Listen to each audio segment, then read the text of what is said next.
أعوذ بالله من الشيطان الرجيم بسم الله الرحمن الرحيم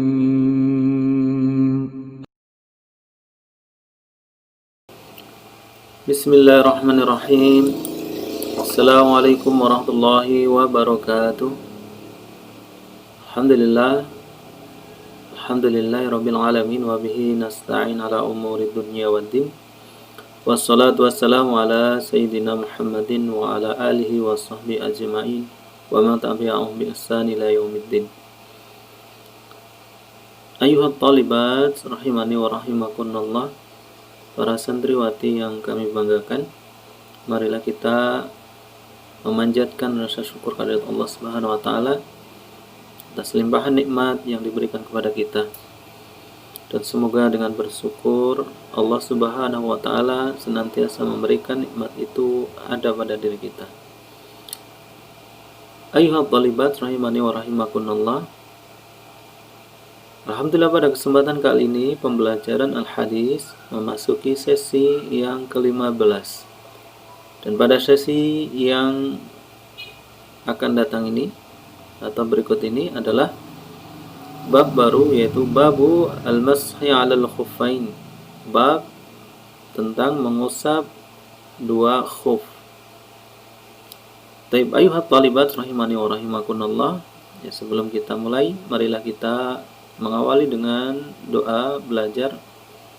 Allahumma 'allimna ma yanfa'una wanfa'na ma 'allamtana wa zidna ilman nafi'a.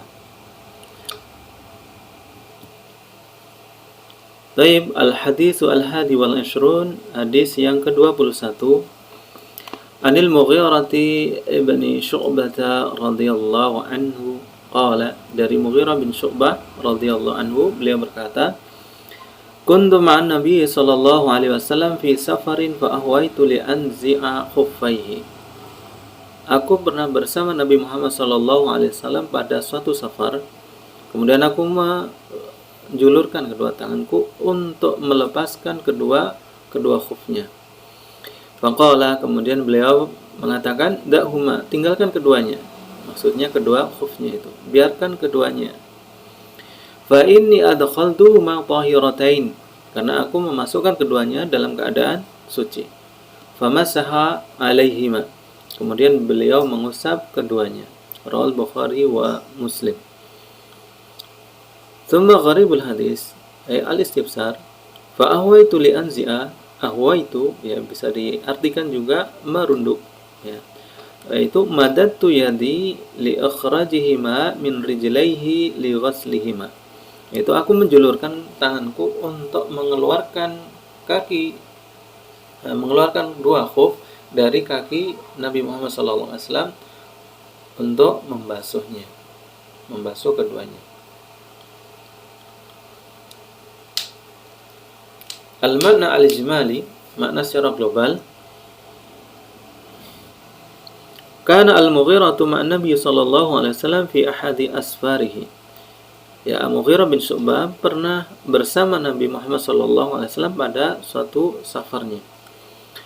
Falamma syara'a an-Nabi SAW fil wudu', dan ketika Nabi Muhammad SAW memulai wudunya, wa ghassala wajhahu wa yadayhi, kemudian mengusapkan wajah dan kedua tangannya, wa masaha ra'sahu, dan mengusap kepalanya, ahwal Mughiratu ila khuffai an-nabi sallallahu alaihi wasallam liyanzihima li ghusli ar-rijlain. Kemudian Mughirah ini menjulurkan kedua tangannya kepada dua khuf Nabi Muhammad sallallahu alaihi wasallam untuk melepaskan keduanya dan membasuh kedua kaki Nabi Muhammad sallallahu alaihi wasallam. Faqala Nabi sallallahu alaihi wasallam, kemudian Nabi mengatakan, da'huma wala tanzihima,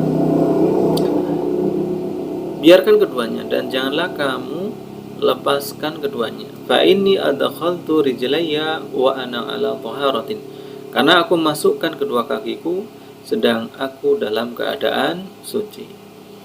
Famasahan Nabi sallallahu alaihi wasallam ala khuffaihi, kemudian beliau mengusap kedua khufnya.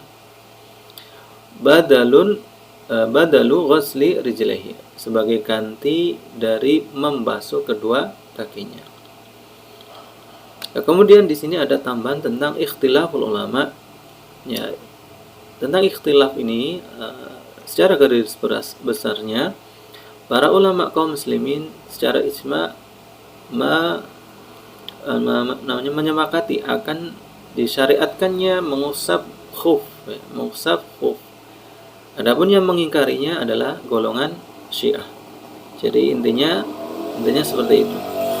Jadi mengusap khuf pada waktu wudu bagi orang-orang yang memenuhi syaratnya itu adalah disyariatkan, dan itu termasuk rukhsah dari Allah Subhanahu wa taala. Taib, al-an ma yu'khadhu min al-hadis. Al-awwal masru'iyatul mashi 'ala al-khuffain indal wudu. Disyariatkannya mengusap khuf ketika berwudu. Wal mashu yakunu marratan wahidatan bil yad. Dan mengusap ini hanya sekali saja dengan tangan. Wa yakunu 'ala a'lal khuffi duna asfalihi kama ja'a fil athar. Dan mengusapnya itu berada di atas khufnya. Mengusap atas khufnya, bukan bawah khuf, bukan bagian bawahnya. Tsumma tsani istiratu at-taharati lil mashi 'ala al-khuffaini. Adanya syarat suci ketika mengusap dua khuf. Artinya ketika mulai memakai khuf, orang itu harus dalam keadaan suci. Nah, kemudian setelah itu kalau batal dengan hadas kecil, maka boleh mengusap khuf ketika berwudu. Wadzalika bi an takuna ar-rijlani ala dhaharatin qabla dukhulihima fil khuf. Dan itu dengan kedua kaki itu berada dalam keadaan suci sebelum memasukkannya di khuf.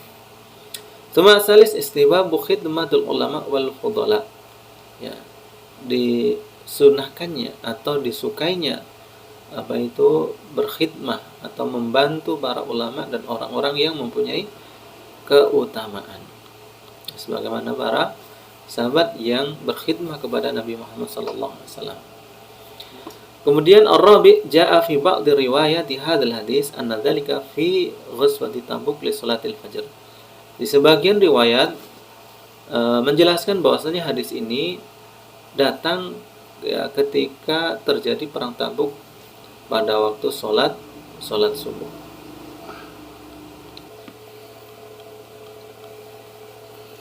Taib, al-hadis as-sani wal ishrun, hadis yang ke-22. An Hudzaifah bin al-Yaman radhiyallahu anhu qala, dari Hudzaifah bin al-Yaman radhiyallahu anhu, beliau berkata, kuntu ma'an Nabi sallallahu alaihi wasallam fi safarin. Aku pernah bersama Nabi Muhammad sallallahu alaihi wasallam di dalam sebuah perjalanan. Fabala wa tawadda'a wa masaha ala khuffaihi. Kemudian beliau buang air kecil dan berwudu dan mengusap di atas dua khufnya. Rawal Bukhari wa Muslim. Ya, hadis riwayat Bukhari dan Muslim. Tapi sebelum Anda lanjutkan, mungkin sejak tadi ada yang belum paham apa itu khuf. Khuf itu adalah sejenis sepatu, ya, yang menutupi kedua mata kakinya. Jadi syarat dikatakan khuf itu adalah alas kaki, sepatu dan sejenisnya yang sudah menutupi kedua mata kakinya. Baik. Semalan al-makna al-ijmali, makna secara global. Zakara Hudzaifah annahu kana ma'an Nabi sallallahu alaihi wasallam fi ahadi asfarihi. Telah menceritakan sahabat Hudzaifah bahwasanya beliau pernah bersama Nabi sallallahu alaihi wasallam di dalam sebuah perjalanannya. Fabala wa tawaddaa wa masa'ala khuffaihi. Kemudian beliau sallallahu alaihi wasallam ini buang air kecil dan berwudu, dan di dalam wudunya itu beliau mengusap kedua khufnya.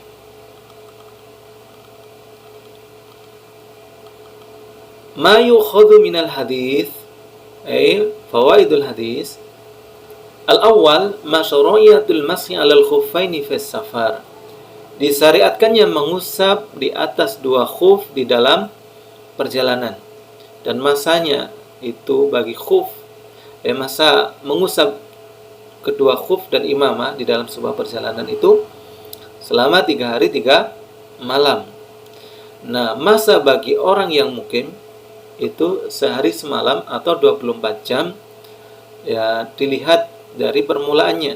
Ya, dilihat dari permulaannya, baik itu di safar ataupun di masa mukim, dari waktu mengusap pertama kalinya sesuai dengan pendapat yang paling sahih. Suma tsani al-mashu 'ala al-khuffaini ba'da al-wudu' min al-bauli. Wa sabata al-mashu 'ala al-khuffaini aw 'ala al-imamah min kulli hadasin asghar.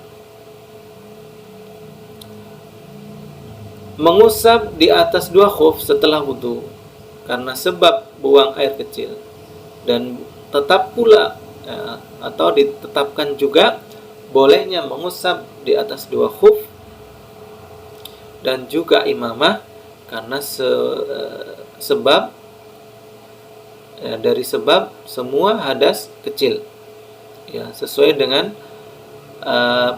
dari hadis-hadis yang banyak. Ya. Adapun hadas besar itu mewajibkan mandi seperti junub, maka tidak cukup di dalamnya itu mengusap khuf, ya. Dan tidak pula boleh mengusap imamahnya, tetapi harus mandi.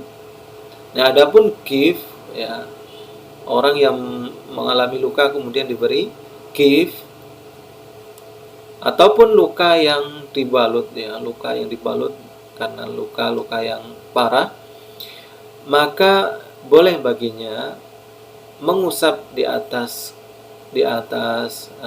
lukanya itu, baik itu karena sebab hadas kecil ataupun hadas besar.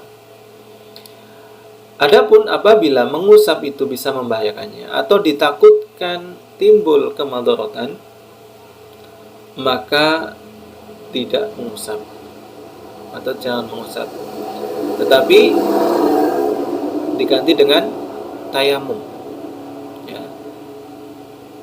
Diganti dengan tayamum, tetapi disertai apa?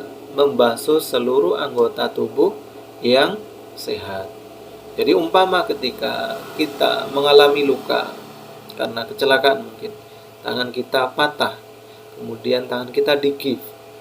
Nah, kemudian kita takut kalau umpama kita mengusap itu tetap membahayakan, maka boleh tangan yang luka ini cuman sekedar tayamum, ya. Adapun yang lainnya itu dibasuh. Baik, ayuhat thalibat rahimani wa rahimakumullah jami'an. Alhamdulillah pada sesi ke-15 ini kita bisa menyelesaikan salah satu bab, yaitu al-mashu 'alal khuffaini, ya, bab mengusap di atas dua khuf. Semoga apa yang sudah disampaikan ini bisa bermanfaat bagi kita semuanya. Barakallahu fikunna jami'an. Mari kita tutup dengan doa kafaratul majlis. Subhanakallahumma wa bihamdika asyhadu an la ilaha illa anta astaghfiruka wa atubu ilaik. Akhirul kalam. Assalamualaikum warahmatullahi wabarakatuh.